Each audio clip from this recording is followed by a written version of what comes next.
All right, good morning. I'm here to record the second video. I don't know about the order, but this happens to be the second video on this topic. Uh, I may introduce other videos kind of in between, but at this point, I'm just going to call this second video. And what I'm going to be talking about is continuing what the first video was really just introduction to basic trig or evaluation of trig functions or trig ratios for basic reference angles. Okay, but we are going to introduce the concept of radians, so we're going to mostly work with radians.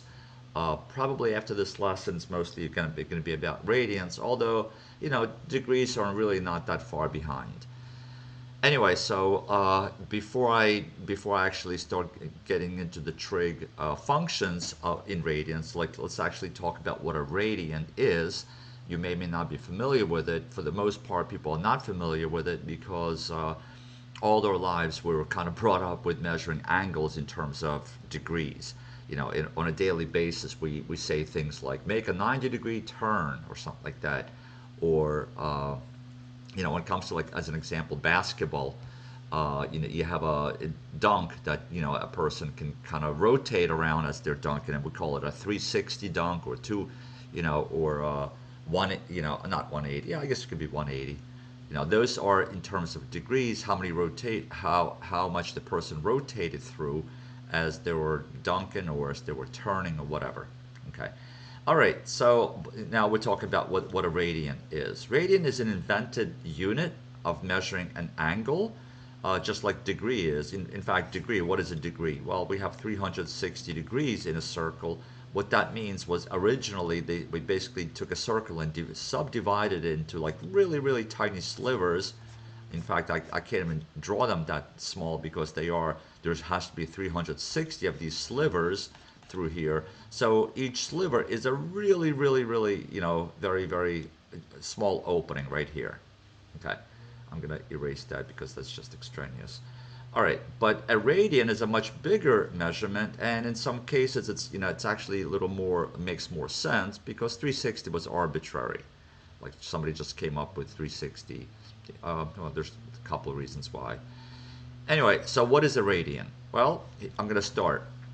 So if I have a circle of any radius, any circle, and I center it on 0, 0, and I'm going to start measuring. Well, actually, before I do that, So from 0, 0 to any point on the circle, this is a radius, correct? And hopefully everybody is recognizing that's a radius. This is the length of the radius. It doesn't matter as long as you start it in its center and go to a point on the circle. That's a measure of radius. So I'm going to lay out two. I'm going to lay this out.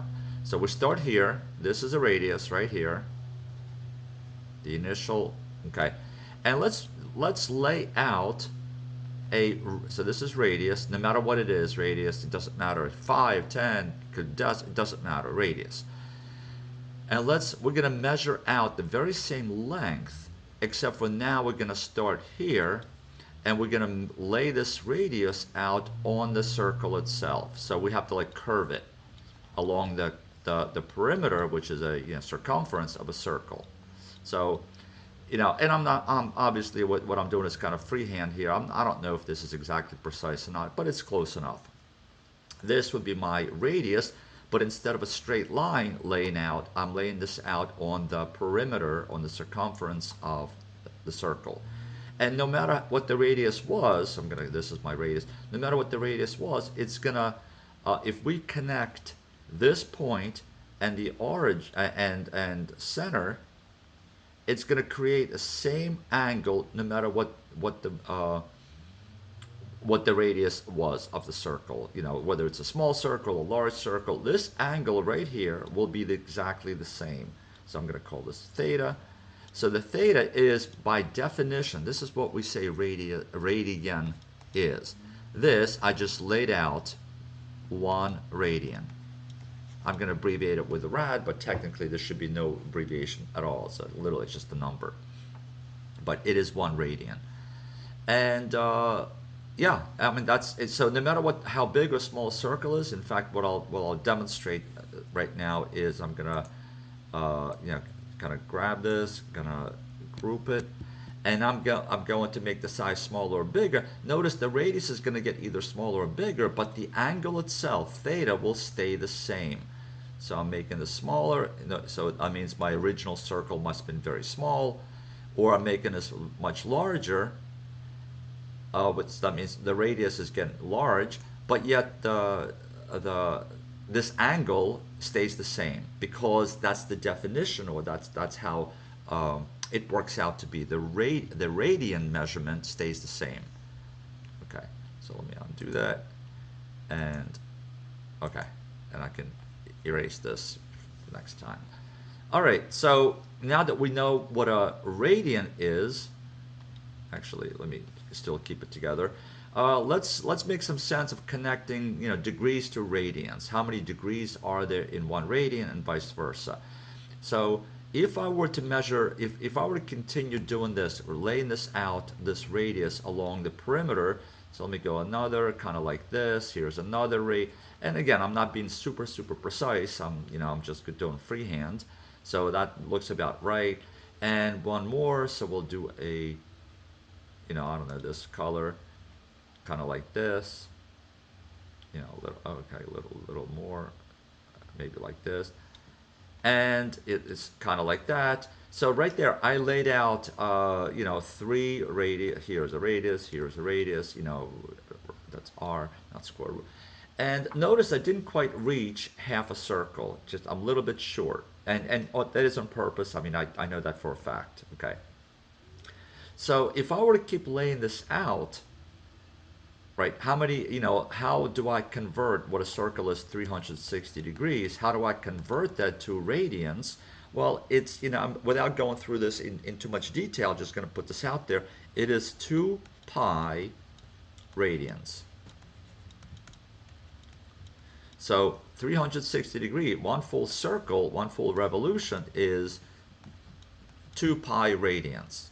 But that also means, if you kind of divide this by 2 to simplify this, 180 degrees, which is half a circle, equals pi radians. I'll abbreviate it. Okay. So 1 pi radians, which is approximately what? What's pi? 3.1415 something, dot, dot, dot. It's an infinitely long number. And that's how I knew that I'm going to be a little bit short, because there's just a little bit more than 3 radians in half a circle. There's just some kind of decimal measurement right there. And in fact, this conversion factor is used, especially in the beginning of pre-calc, or just when radians are introduced. Eventually, you just kind of work with radians, you get used to them, and you don't have to convert this. In fact, in all advanced math, calculus and beyond, or pre-calc, but calculus and beyond, we only deal with radians. We do not deal with degrees at all. Okay, let me undo that. So I'm going to practice ever so slightly, just a couple of examples of converting from degrees to radians, and maybe from radians to degrees. I don't know. It's really in calc, we really don't do that too much. And in pre-calc, well, I mean, depends. If you're doing AP pre-calc, then technically they go right into radians without really talking about degrees. But you can't really do that. Behind the scenes, there's always degrees, because that's how our minds work. We were brought up with degrees all our lives, and when you get to high school, get to certain courses, you're like, all of a sudden you're like, no, let's deal with only radians. It just doesn't work that way. Anyway, so next slide. Actually, right, let me do this. I can delete this. Okay, so let's convert. So the conversion factor is, since 180 degrees equals pi radians, the conversion factor is either 180 degrees divided by pi, because that's really equals to 1. I can multiply anything by 1 in a fancy looking one, or pi divided by 180 degrees. And it really, which one you use depends on what you're starting with, what you're given. So as an example, if I start off with 240 degrees, okay, 240 degrees, and I want to convert that to radians. Well, I'm going to multiply it by a one of these factors that makes sense. And when I say makes sense, is like in order for the final units to be correct, the degrees have to cancel away because it doesn't make sense just to leave. If I want something in radians, degrees have to cancel away. And what I'm going to multiply by here, kind of looking at this, which factor I'm going to use, either this one or this one, clearly, and hopefully it is clear, is I'm going to use this one right here, because the 180 in the denominator, 180 degrees, the degrees will cancel away. That's really my how I know for a fact which one to use. And so since degrees canceled away, well, yeah, and I'm going to have pi up top. The rest of it is just a simple, pre-algebra or whatever you want to call it. Just simplifying. The zeros cancel, and then you have 24 and divided by 18. What number goes? 6 goes into both, so it's 4/3 pi, and that is my actual answer. 4/3 pi. Well, we just typically pronounce it 4 pi over 3. Kind of 4 pi over 3. And let's make sense of that. If I say to you, on the other hand, if I start off with 4 pi over 3 and say, well, what is this in degrees? That also should make sense, because you should be thinking, well, if I had, so think of this as, like 3 pi over 3 plus pi over 3. Notice what I'm doing here. I'm kind of using the pre-algebra concept of mixed numbers. There's like, because I have 4/3, this is the same thing as 3 over 3 plus 1/3. Well, what is 3? This is just 1 pi. 1 pi will take me half a circle.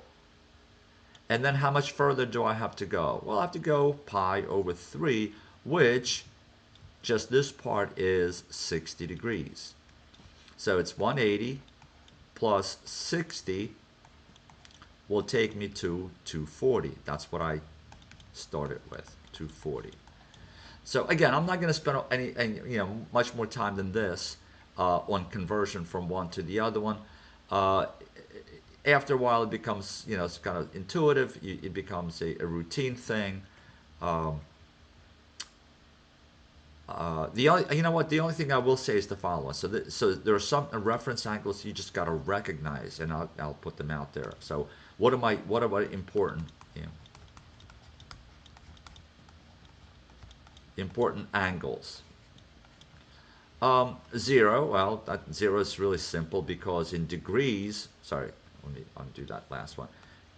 In degrees, 0 is still, in radians would be 0. Okay, 0 goes to 0. That's easy. Now, the next one is, the next important angle is 30 degrees, and then 45. So these should look very familiar, because they are special, they're based on special triangles. And if you've studied, in geometry, or better yet, on the SATs, these angles come up all the time, and you just have to know what they are. Now, how do I convert this to radians?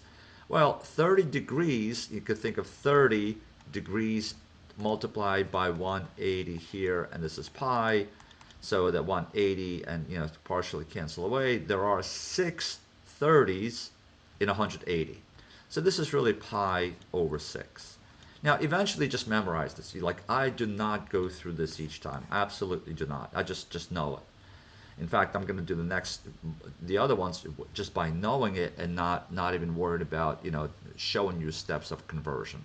You could do that yourself if, to kind of fulfill that make sure you understand. All right, so the next one is, when it's 45, it's pi over 4.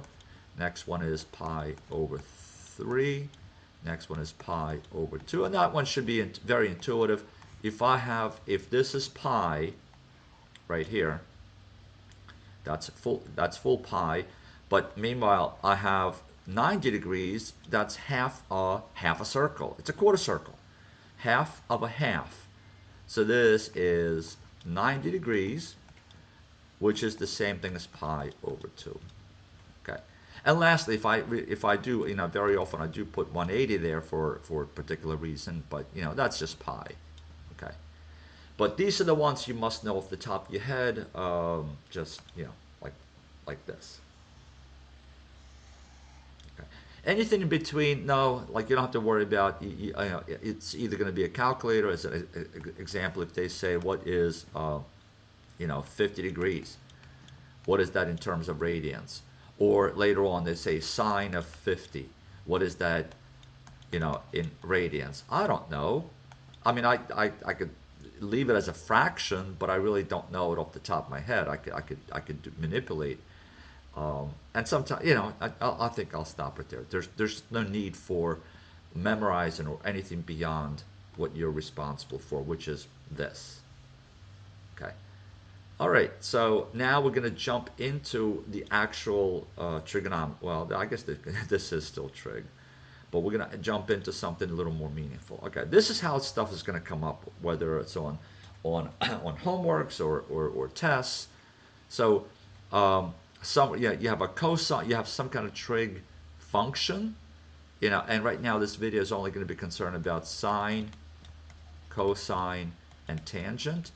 Now notice I'm being kind of sloppy. I'm not writing the argument each time. If I'm referring to sine, technically it should be sine of x or some kind of variable, cosine of, like, let's say theta, or tangent of this. I should have some kind of what's known as argument here, like an input.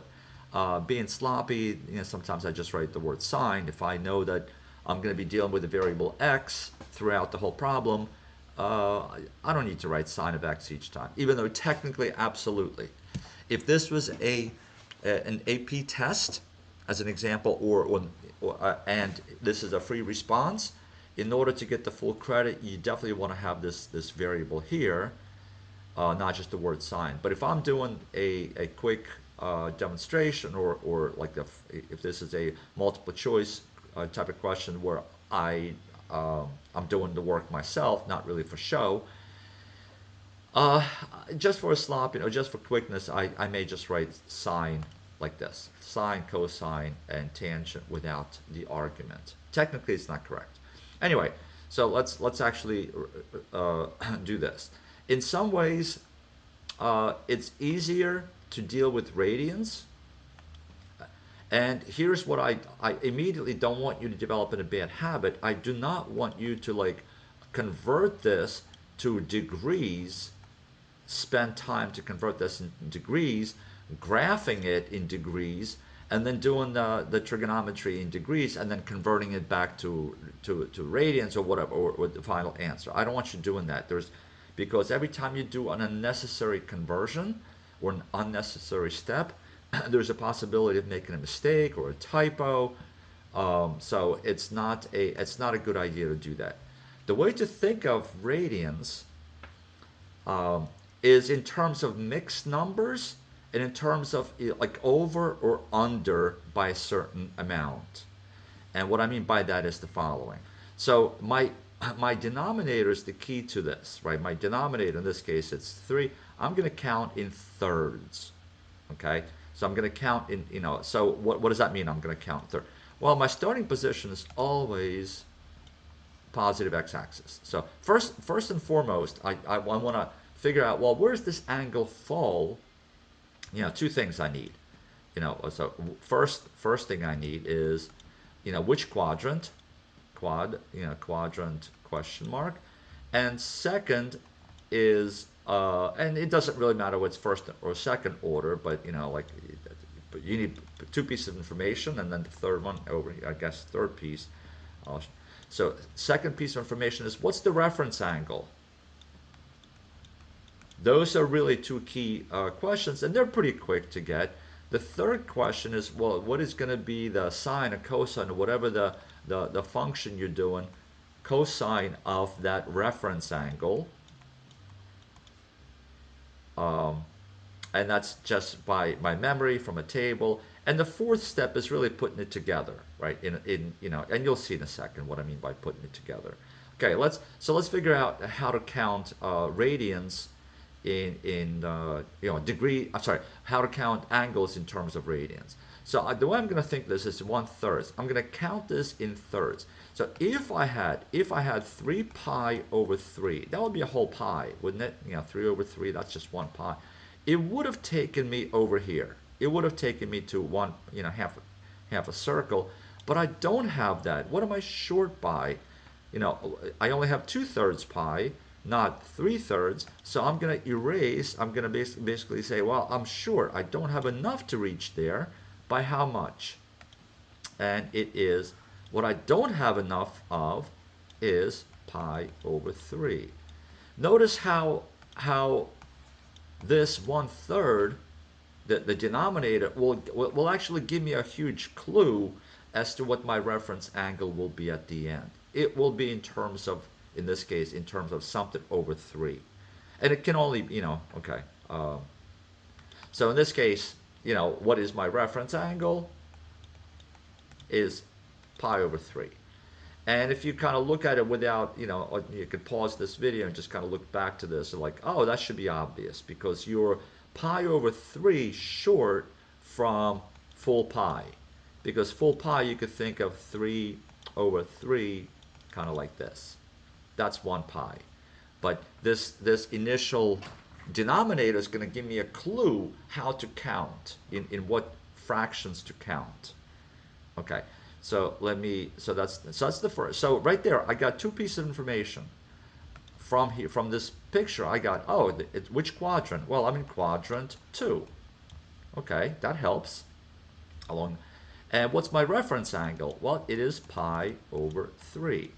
Now let's do the number 3. Well, what's cosine of pi over 3 from your little table? Eventually that little table has to be in your head, not just on a piece of paper. So you're like, all right, pi over 3 cosine, it is, and just kind of, I'll just put, that's what this is, 1/2. Cosine, so I'll do cosine of the reference angle pi over 3 equals 1/2. Now, because I'm in the second quadrant, or the angle fell in the second quadrant, using this mnemonic device, all students take calculus. Because I'm in the second quadrant, only sine would have been positive, but I'm looking for, the question's asking for cosine.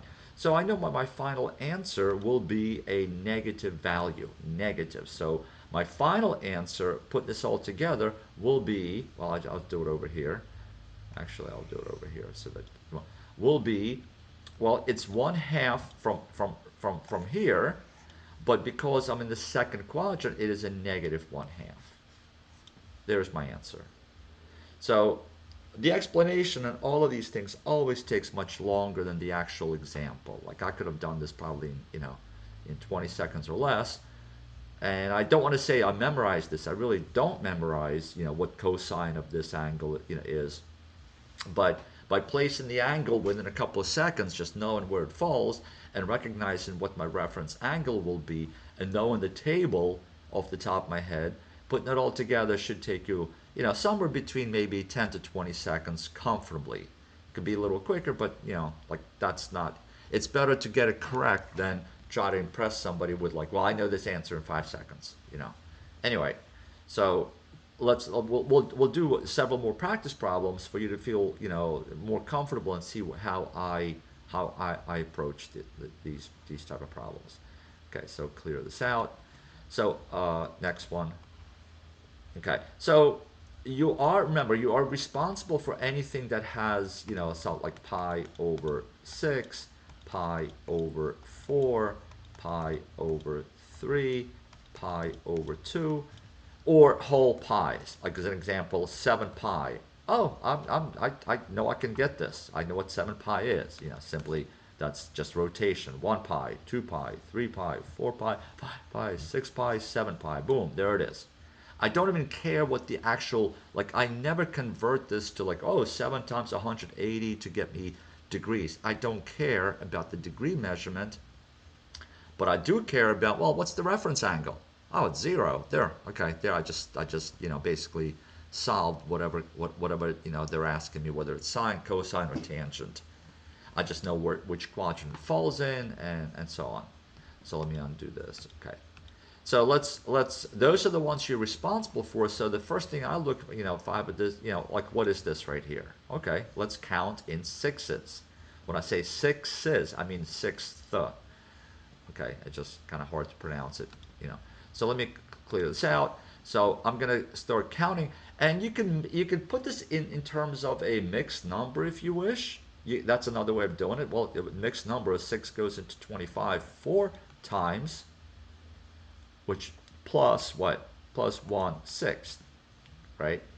Because that would be 20. Yeah, you could think of it this way. You could think of it if you think of it in terms of mixed numbers, what you're doing is you're counting in this in terms of pi.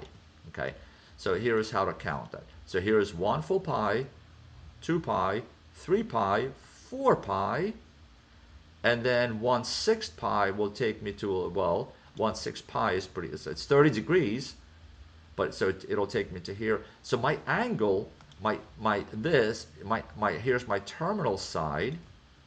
My angle itself, this theta right here is, oh, actually in this case it was a negative, but let's for a second, just ignore that, right? Only because I already drew the picture in a positive direction. I'll correct this answer in a second because I focused on 25/6. I should have been a little more careful about which direction to spin. But anyway, so what's my reference angle here? That's what's going to be important. Well, I fell in, if it was a positive 25 pi over 6, I would have fallen into first quadrant, and my reference would have been this right here, which is pi over 6. It's that extra piece. It's this extra piece for upon reaching the x-axis. Okay, so I'm going to redo this problem only because I have a minus here. My computer, the computer generates these problems, really for some reason does not put parentheses around here. It would have been nice. It's a proper word. Tangent of negative angle. That negative really should be inside the parentheses. Otherwise, to untrained eye, it looks like tangent minus some weird number, 25 pi over 6. But no, it's tangent of this angle. Anyway, so I just showed you a mixed number approach. I'm going to do it a slightly differently in the actual number. I mean, this negative 25. I'm going to count in sixes. And what I mean by that is the following. I'm going to, first of all, it's a negative spin, right? Because the angle is here is negative. So I'm going to count in sixes. Here's 6 out of 6 plus another 6. It'll get me to 12. Next one plus another 6 get me to 18. Next one gets me to plus, half a circle is 6 out of 6. So this will be 24. And I have to go to where? 25. So I have to go 1/6 more. Notice it's exactly the same angle or the same idea as 4 and 1/6. Just like before. It's just, I made a mistake of ignoring the negative spin first. But so I'm correcting it now. Am I going to land at a different place? Yeah. Had it been a positive spin, I ended up in quadrant 1. But in this case, the proper spin was a negative spin, negative direction. If I wind my spiral just 25 out of 6 pi, I'll end up in quadrant 4. Now, what's my reference angle? Well, the reference angle will still be the same. This right here, whether I'm, above or below, it'll still be pi over 6. So on the side here, reference is pi over 6. Now I'm going to ask what's tangent of pi over 6. So also, before I even answer that question, I know for a fact that whether it's going to be positive or negative. So is this going to be in the fourth quadrant? This is quadrant 4. Is tangent positive or negative in that quadrant? Well, all students take calculus. Tangent's positive only in the third quadrant. So in the fourth quadrant, it is negative. So I know my answer will be negative something. Negative, and I'll fill in this value in a second. Okay. So let's actually do this on the side here. So what is, and this is one of those I don't have memorized, off the top of my head. I could figure it out on the spot pretty much, but I don't have it memorized.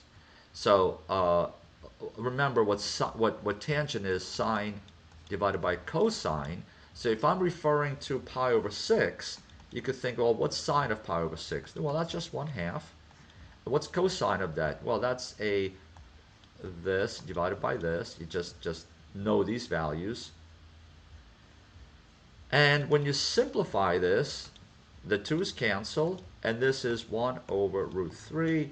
Now, this is a legitimate answer. If this is multiple choice, chances are that's not going to be listed that way, even though it is a legitimate answer to leave on FRQs.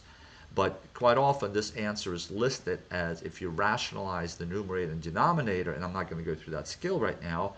Well, actually, multiply both sides by multiply both top and bottom by square root of 3, you're going to get this. It depends on what source you're looking at. Some textbooks will leave it like this. Some will leave it like this. Some computer programs will accept either one. But anyway, so my answer could be here. But notice it's negative. Don't forget the negative part. My final answer, I'll clear all this out. My final answer here will simply be negative square root of 3 divided by 3. Okay. Again, the explanation is so much longer than the actual, like, what I could have done this in. All right. So ultimately, it's up to you to become good at this, by practicing a bunch of problems and being very comfortable with it. So let's continue. So when I'm doing this, you could, in fact, I shouldn't say can. You're encouraged to pause it and do the problem ahead of me now that I've shown you how to do it. Do the problem ahead of me and then watch the video to compare your solution to mine.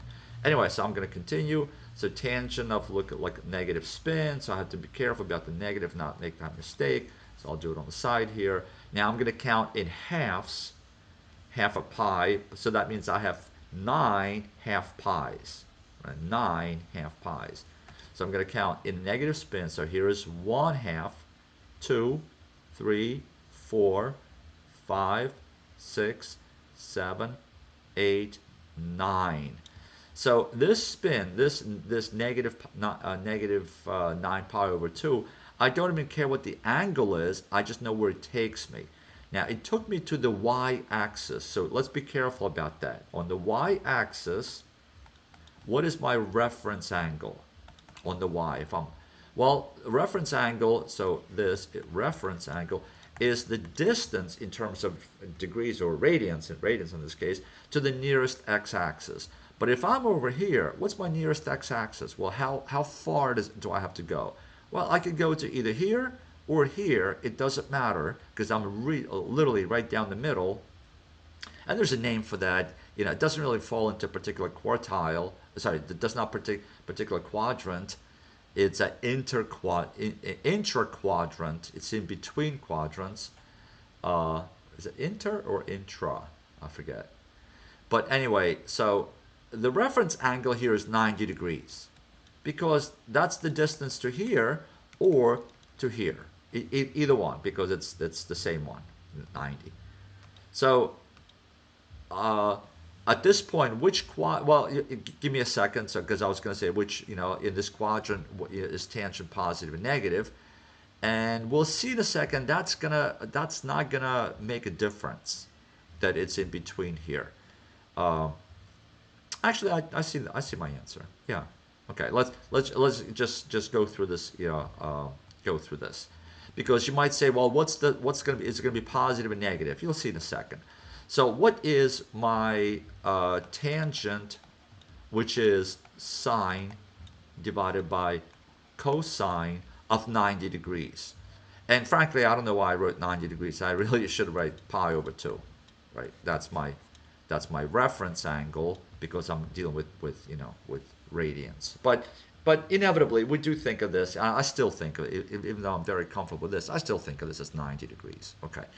All right, so what's sine of 90 compared divided by cosine of 90? Well, sine of 90 is 1, and cosine of 90 is what? It's 0. So in this case, 1 divided by 0 is undefined. Now, because it's undefined, does it really matter whether it's positive undefined or negative undefined? That's why it really did not matter to me that, uh, which quadrant does it fall in. It did not fall into any one quadrant. It fell in between quadrant 3 and quadrant 4. But in that case, tangent on the y-axis is undefined. So my answer there is undefined, and it did not matter to me that it's positive and negative. The final answer, which quadrant it's in. So that was one of the more tricky problems because it, first of all, was tangent. Second of all, it was, on the y-axis, and therefore it led to, undefined. Okay. All right. Again, pause if you need to look back, think of it. Okay, I'll continue. So sine of this. So let me clear this. All right. Negative spin again. I'll just emphasize that. So we're going to count in thirds. So on the side here, I'll do this. So first of all, I also know that my reference angle is going to be, just by looking at it, it's going to be pi over 3. That's just what it will be. Because whether I'm over some nearest x-axis by 1/3 or under it, it's going to be in terms of thirds. Okay, so let's count. So I'm going to count a negative spin, so 14. So I'm going to count in thirds. Here's 3, 6, 9. It would have been 15. Sorry, after 9, 12. So this is 12. And the next one, it would have been 15 if I could reach here. But because I have 14, I am short. So I'm going to erase part of it. What am I short by?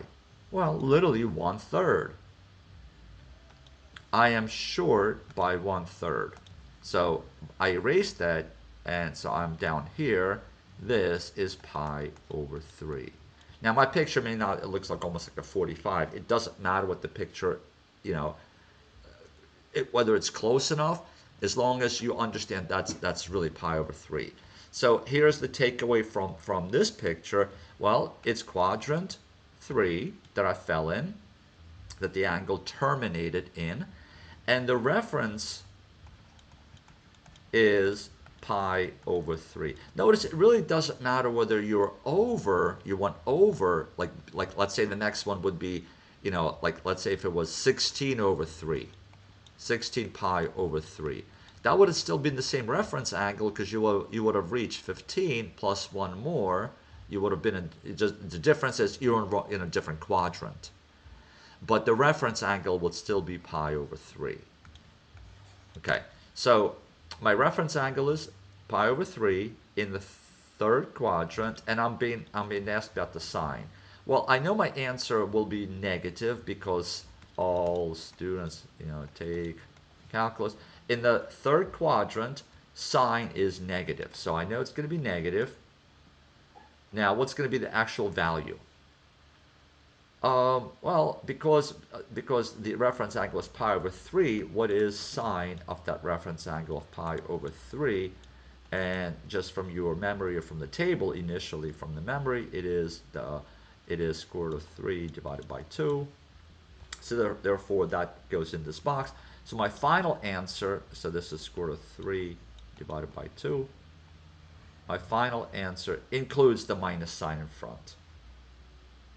Okay, and that minus sign has nothing to do with the fact that the original angle was negative. It really is not related to that. It happens to be like, where does it fall? Now, this angle happens to be negative spin and that number, and made us fall into the quadrant where sine is negative, and that's why we have the negative in front of the value. Okay, because you can have a positive spin and the final answer will be negative, and vice versa. You can have a negative angle, negative spin, but have the answer as a positive value. All right, we'll just one more, yeah, literally one more, and so that gave a pretty good selection of type of problems, including the undefined. Let's see. Um, in some ways, I really liked anything divided by 4 because I know my reference angle will be literally, like pi over 4. It's just no matter what. So, oh, I take it back. Unless, but I've never seen that. In fact, I would never do that where 4 cleanly goes into the top number. As an example, 16 pi over 4. You will never see this. There will always be, an odd number up top.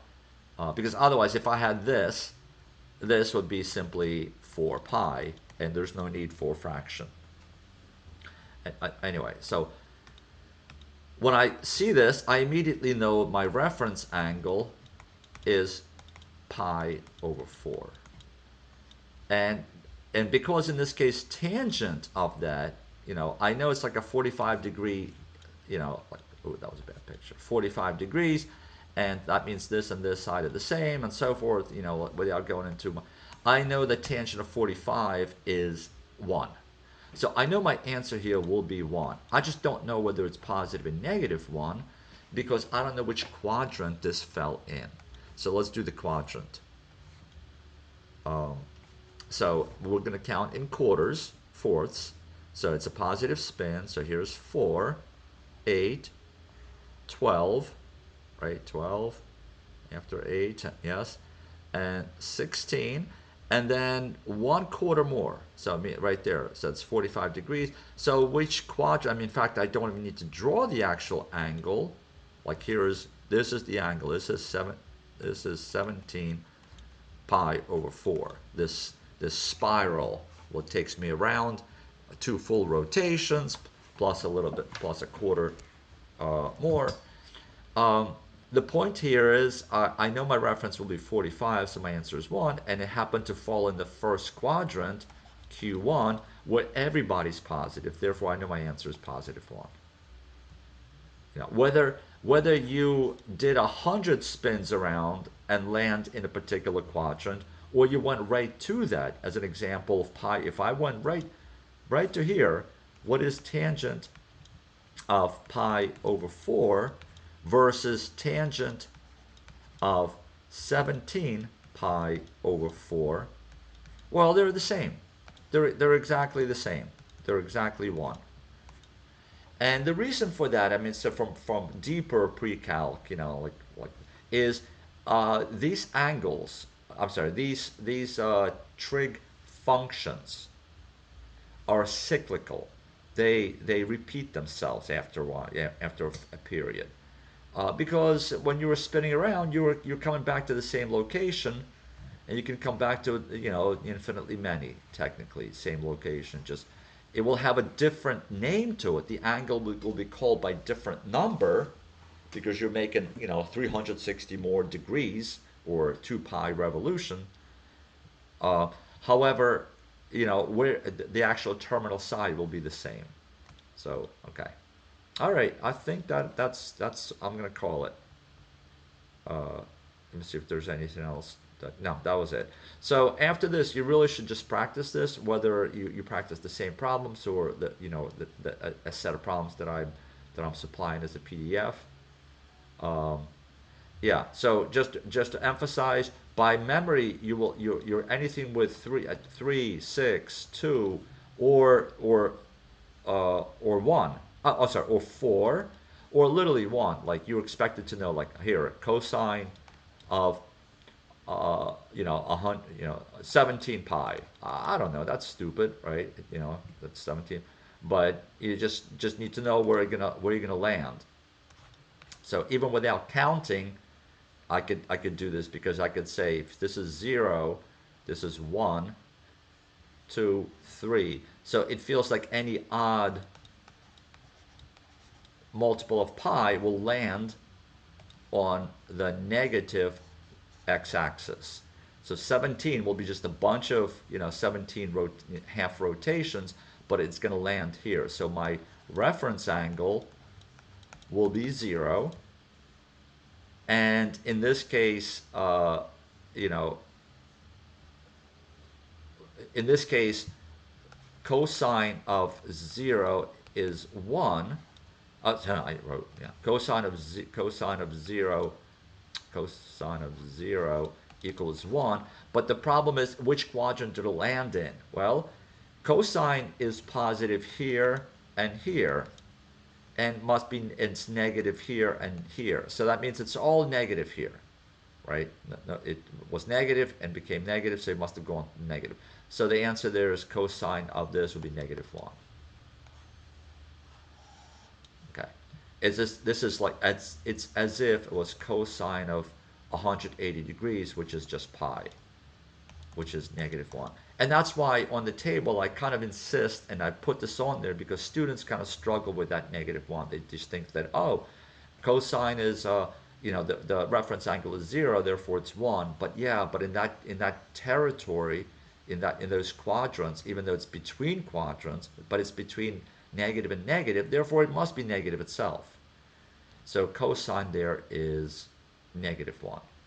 Anyway, I just went off a little bit deeper than I had anticipated, but that's fine. All right, I definitely will close this out now. Let's actually, I will see you later.